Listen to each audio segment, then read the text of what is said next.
म्हणजे ते ते कसं आहे माहिती आहे का, आता तिने एवढा क्लास लावलाय, हा एवढा अभ्यास पण करत्या. आता एवढा क्लास लावून अभ्यास करून तिला असं वाटतंय की नापास बिपास होत्या का काय, म्हणून त्याचं तिला टेन्शन आले जरासं. काय रश्मी? अरे पण जरा थोबाड बंद ठेव की. रश्मी, पास होऊ दे नाही तर नापास होऊ दे, आयुष्यात पास नापासच काय महत्वाचं नसतं. तू टेन्शन घेऊ नको. तू प्रामाणिकपणे अभ्यास केलाय का नाही, मग काय व्हायचं ते होईल व्यवस्थित. तू नको टेन्शन घेऊ. मी काय म्हणतोय आत्ते, आता हिला सुट्ट्या पण आहेत, मग आता 4-5 दिवस जरा लावून द्या की कोल्हापूरला, म्हणजे कसं तिचा पण जरा मन रमल नाही तिथं. अरे हो, दादा पण मला तेच म्हणत होता ये तिकडं म्हणून. हा आओ जाऊया की 4-5 दिवस, त्याला काय होतंय, सगळीच जाऊ. हे चांगलं होईल.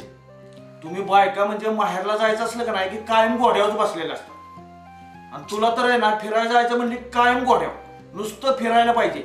मला इथं कामं पडल्यात. ज्याला जायचंय त्यानं जावा, मी नाही जाणार कुठे. का ग? आता तर रश्मी म्हणते ना विषय संपला.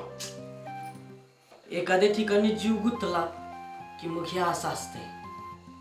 पण रश्मी, मी तुला कोल्हापूरला घेऊन जाणार म्हणजे जाणारच.